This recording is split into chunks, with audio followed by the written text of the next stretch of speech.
Welcome to my presentation this afternoon on the ISA Google Apps training courses for 2012. What I thought I'd start off with, if I may, is just introduce you a little bit to who I am and where I'm coming from. And so my name's James Wilding. I'm the principal of Clares Court Schools in Maidenhead.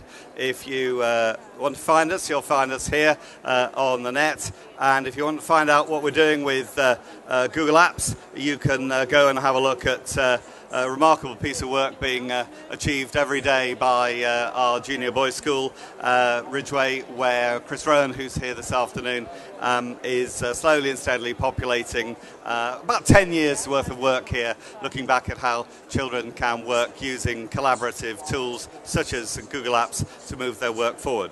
Clares Court Schools is an independent all-ability school in Maidenhead. We have about 1,000 children aged 3 to 18. And we went Google this last summer, and we've now taken that further into every department from sixth form down to about year 3.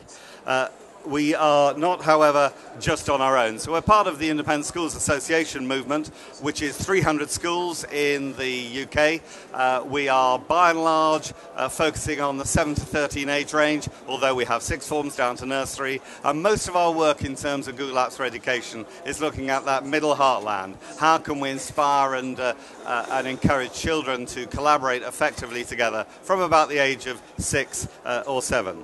And finally, if you want to look at the mess that I'm making of Google Docs, this is my own account here with loads of stuff going on, which we may come back to in due course. So I'll just throw away the personal stuff now and move to today's presentation, because effectively what we're trying to do is encourage community in the UK to love Google Apps. And when we went Google in the summer, we found it very difficult to bring expertise to play for people who didn't know anything about working on web-based tools in the cloud. So it seemed to us to be sensible to put together training programs for complete beginners.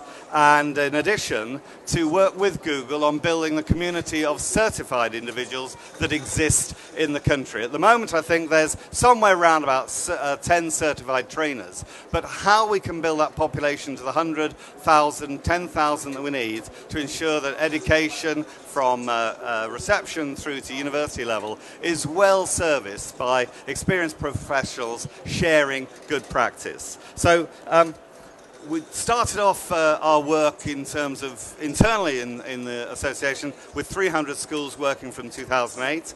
We adopted Google Apps for Education as a corporate policy for the association back over a year ago, and the service rollout to schools started then. I'm particularly pleased, I saw Mark Allen earlier here today. Mark Allen's a great individual designer. Mark, I wonder if Mark Allen could just wave from the back there. Mark is a certified Google trainer whose specific vision could see how to bring Google Apps alive with a template for schools, which we'll come on to in a moment. So, Google certified training, there are of course 6 major tools, but we wouldn't necessarily organize the training alongside the tools because the exams actually follow this pattern. Got one exam based on the Apps for Education edition, understanding what that allows you to do, what it doesn't do, how you control things and the like. Then the second exam is on apps and mail. At the moment there's a migration going on in Google from Postini to Google's own services. So if you want to take that particular exam at the moment, you can't, because it's hiding, waiting to be released, presumably after the Chinese New Year. Calendar, big tool anyway, that's a big exam, needs quite a lot of work at. Docs and sites I think are pretty straightforward as an exam, but the other tools bit is something again that needs help. So when we bring people's training to bear, at the expert level, we're training people in how to pass these exams. That's one set of courses. We've got to bear in mind that we've also got beginners as well. So let's just move on to what a typical training day might look like for us. We've actually found that trying to run training days in the week is hopeless. Our model is to take the price of these courses down as low as we can by making sure that we use school premises who aren't going to charge us. The schools basically get 2 free places on either of the courses so that they're rewarded for that. And we put a day together, sort of arrive by 9. We use our course based on Google Chromebooks. You can see them over on the left-hand side there. We find they're pretty effective tools to do this training on, and it takes the platform out. So those of you that might be, oh, I must use this device or that device, by going Google and using a Chromebook, you actually realize just how little you need to make the tools work successfully. So here you've got the 4 parts of the day: overview, collaboration, sharing docs, sites and email, and finishing off with calendar, groups and contacts. It must be said that that learn and practice course, each time we've run one, is nuanced by the trainers who have signed, the trainees who've signed up. So actually, sometimes we find we have to spend an awful lot more time just teaching people about the Chrome browser. What's a browser? What's a tab? How do you refresh? You know, some beginners really don't know anything, and yet by the end of the first hour, they're flying and into the training for the day. Collaboration and sharing and docs, we tend to do, but actually doing a collaborative exercise. It doesn't matter to us actually whether we choose to show you how to work in a processor or in a presentation or a spreadsheet. What matters is you actually see how 20 people working together, see screens populating with information, populating with people's ideas, seeing how you can change teaching by people collaborating on documents. Going to sites and email starts getting technical again, because people really don't know about the power of Gmail. Again, something perhaps I might have time to show you shortly. It's just that these particular tools are more than just tools that you use every day. They're tools with particular interest for teachers. Small little thing for Gmail I was showing our languages department last week. The fact that you switch on the translator function means that you can now email anybody in the world and watch the way that the emails change into a third language. It's quite fun actually getting somebody from another language send to you an email, translate it. Just see how effective Google Translator is. Now you can use Hotmail, you can use any mail service in the world. What you can't do is switch on Translator. It only happens in Gmail. That's the kind of stuff that's worthwhile showing to people at this stage. The other thing, of course, is to say that people think that sharing documents is a really good thing.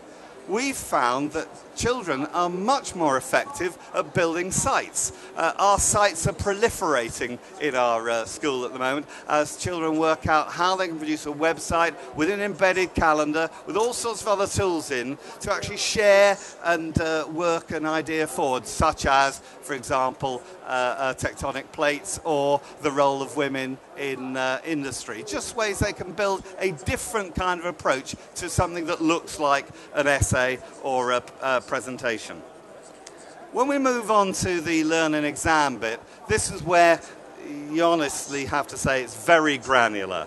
You've got people with real needs. These would be people who've said, I'm going to put my hand up, I think I know this stuff. So in the first trials for the last 4 months, we actually send out to you a questionnaire that you fill in to demonstrate, do you know enough about the 6 tools really to come to a training session to work on them a little bit more? It's funny that, as I'll show you in a moment, the kind of tools you've got to be familiar with, if you're trying to pass an exam, it's more than just passing acquaintance. You've got to get a little bit more expert knowledge in terms of how they do that.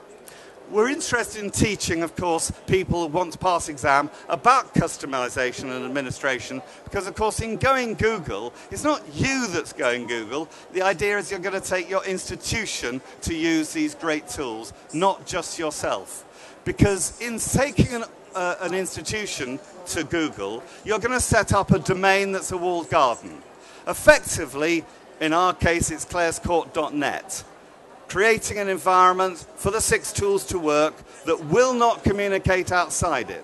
So in our case, we have somewhere around about 1,200 individuals, adults and children, as part of our domain. Most important thing for your children is, whatever their age, none of their data gets out. So we have no privacy issues because it's completely secure. The next part of it is having got your children and adults involved, of course, working out how you administer them is a key part of the process. So from a practical point of view, Google Apps for Education are completely machine independent. The only management you do is to your domain in the cloud area. I can see one or two of you wanting to raise questions, and I'm happy to take those at the end of the presentation. Given that I've only got 15 minutes, I've probably got to keep going at the moment so I can show you some of those extra bits. This presentation also highlights the fact of the other plus. Google Apps for Education is 6 tools. But there's so many tools within Google that many schools and universities that have gone to education are using those tools now, such as, for example, the school's YouTube channel. That launched before Christmas, so you've now got a vertical column within your domain where only the videos that you want for YouTube can be, but specifically that's allowing teachers now to use YouTube and children to use YouTube without being able to get out to all the other perhaps more difficult and controversial stuff that's visible on that particular Google tool. The other thing to remember is that because this is a walled garden, if you're giving your children a Google identity, it doesn't mean to say they can go and take that identity, shall we say Billy Smithers at clarescourt.net, and sign in for every other service that's out there in the sun, go shopping and the like with that service. Because that identity is reserved solely within the domain that's Clares Court. It can't be used to log into anything else, so it's purely internal. Again, something that we show you at the back end of that advanced course.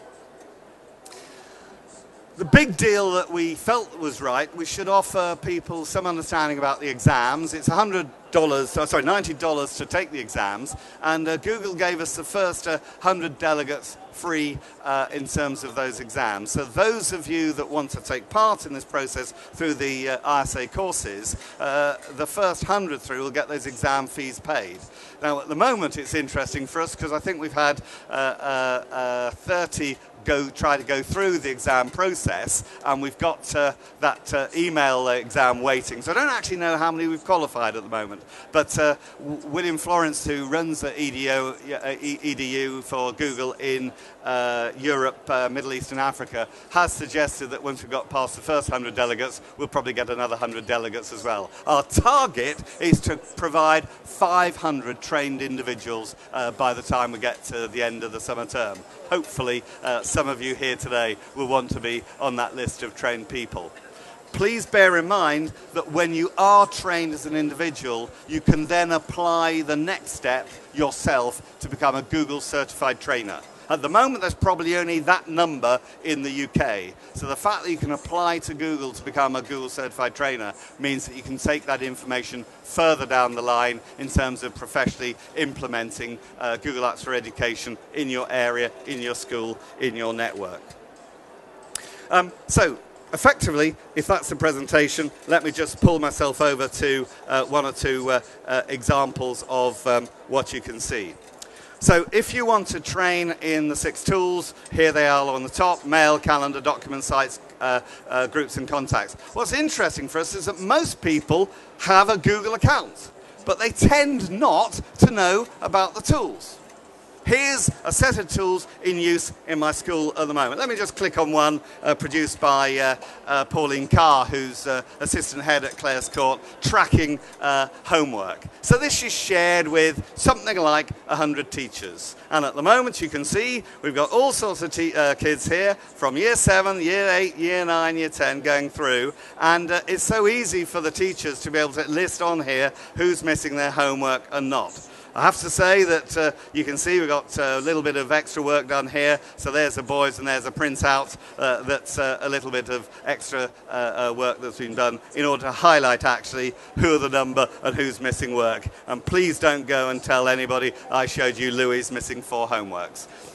If you go back to this, if I give you an example of the kind of things that teachers are now doing for this, I ran a training session after school on Friday night in Maths and Google Apps. So we're building a community in ISA across the country to share good practice. And here's a typical thing that we'll actually share within our association. Here's a page going, how are we going to use gaps for maths? What are the ideas we're going to take forward? How are we going to share those and move them onwards? This is a document just starting. If I take you back to examples of good pedagogy, I can show you, for example, something done by, you can see that by looking down there at work on the go of things. Here's one done by Tom Barrett, a legend in the country in terms of sharing information. Tom's got a wonderful thing running in terms here of 33 interesting images to use in the classroom.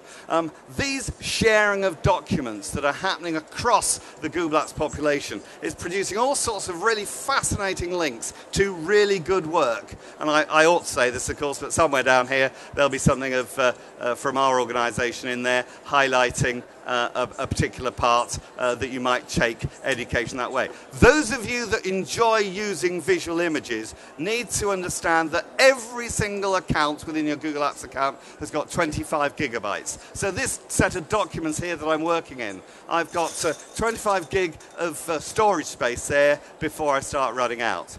Separately, when you're talking about children, you'll notice that here you can have the children with their own collections, but when something's shared with them by another teacher, that can come in too. If I disassociate people from a share of collections, they lose that stuff overnight. So, now just finishing off then. In training people to how to use Google Apps for Education, we're very well aware at the Google Academy level, they offer that training. Once so far in the UK in the last 3 years. Separately, if you want to go Google, you can go online and see all the video tutorials. What Google have allowed the Independent Schools Association to do is highlight a way whereby you can have that training yourself provided in a school setting alongside other educators. Normal course size is 32, 16 beginners, 16 experts, 2 separate classrooms, building that community together. It's an absolutely low-cost course of £150 plus VAT because we have to pay Google-certified trainers to do that training. If you're training for the expert course, then that's £180 plus VAT, but that does provide you with 6 weekly seminars that rotate round and round and round so you can train for each one of the examinations. So at the moment, Zoe Ross, who's our webinar trainer, again, a Google certified trainer, she can't produce the webinar on email, Gmail, because that exam is being refreshed. But other than that, we have a very strong program of training for you. More than happy to speak to you afterwards if you want to find out more information about that program. And a particular thank you to everybody coming along today to see how Google Apps in Education can change your schools. Thanks very much, everybody.